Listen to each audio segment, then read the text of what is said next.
Bienvenue. Aujourd'hui, on se penche sur un phénomène un peu étrange, discret même, des produits du quotidien qui disparaissent petit à petit. Oui, ceux qu'on trouve normalement sans y faire attention. Exactement. On s'est basé sur une analyse vidéo de l'Economist Sense. Mhm, Il liste une quinzaine de produits. mhm. Bon, notre but ici, c'est pas de refaire toute la liste, hein, mais plutôt de comprendre les tendances de fond derrière quelques exemples. D'accord. Décrypter un peu les mécanismes. C'est ça. Comprendre ce qui se joue et pourquoi c'est important d'en avoir conscience.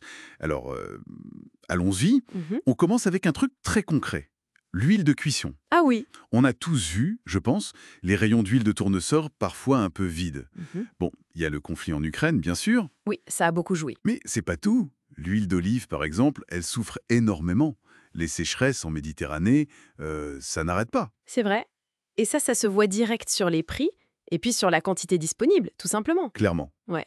Et ce qui est assez frappant ici, c'est de voir comment un produit aussi basique, quoi, se retrouve coincé entre la géopolitique d'un côté et le climat de l'autre. C'est exactement ça. Ça montre bien la fragilité de nos chaînes d'approvisionnement, en fait.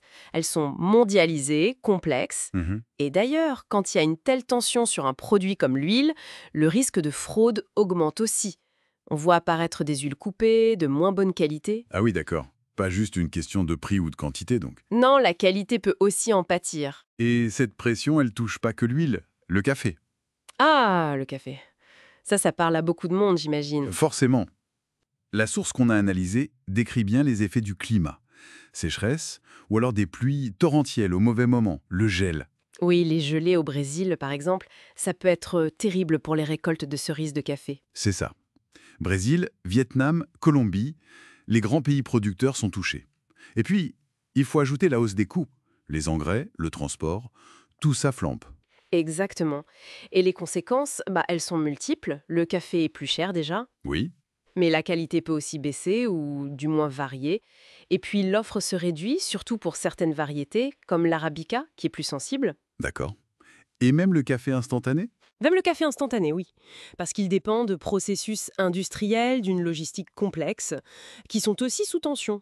Je vois. Si on prend un peu de hauteur, ça montre vraiment à quel point on dépend de quelques régions du monde pour notre café, et de circuits logistiques hyper tendus. Notre tasse du matin est peut-être moins acquise qu'on le pense. C'est un peu ça, oui. Et ça va plus loin, ça touche même le cœur de nos placaires. Les conserves, les pâtes, le riz, des basiques. Mhm. Pour les conserves, l'analyse pointe le coût des métaux. L'acier, l'alu, la boîte elle-même coûte plus cher. Ah oui, le contenant. Voilà, sans parler des ingrédients qu'on met dedans, parfois plus difficiles à trouver aussi.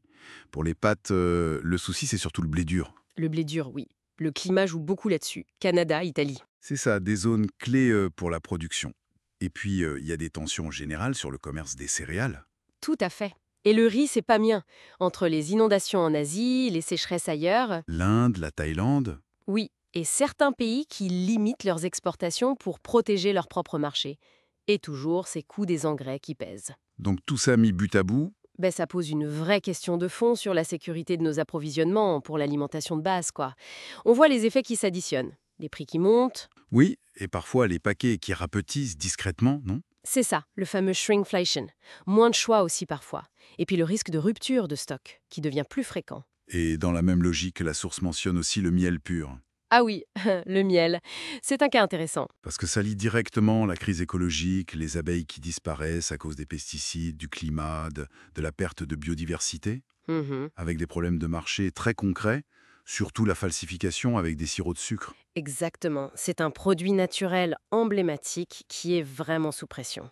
Donc, si on essaye de synthétiser un peu tout ça, Ce qu'il faut retenir, je crois, c'est le côté systémique du problème. C'est pas juste un produit par-ci par-là. non, c'est une tendance plus large. Voilà, c'est plein de produits courants qui subissent les effets combinés, interconnectés, du climat, des coûts de l'énergie, de la logistique, de la géopolitique. C'est complexe. Très. Et beaucoup de ces changements sont lents, graduels, on s'en rend à peine compte au quotidien. Jusqu'au jour où, Jusqu'au jour où le produit manque vraiment, où son prix devient difficilement soutenable. alors, qu'est-ce qu'on retire de tout ça? L'idée, c'est pas de paniquer, j'imagine. Non, surtout pas. C'est plutôt de prendre conscience de cette nouvelle réalité en fait. Comprendre pourquoi les prix augmentent, pourquoi on trouve moins facilement certains trucs. Précisément, comprendre qu'il y a une certaine fragilité derrière l'abondance apparente de nos supermarchés. Hmm. Avoir cette lucidité, c'est déjà une première étape, je pense, pour naviguer dans ce contexte où les approvisionnements sont moins garantis qu'avant. D'accord. Et ça nous laisse avec une question peut-être pour réfléchir après notre discussion. Ah oui, Au-delà d'ajuster le budget ou de faire quelques réserves, est-ce que nos habitudes de consommation elles-mêmes ne devraient pas évoluer face à ces nouvelles réalités d'approvisionnement? Comment on s'adapte en fait?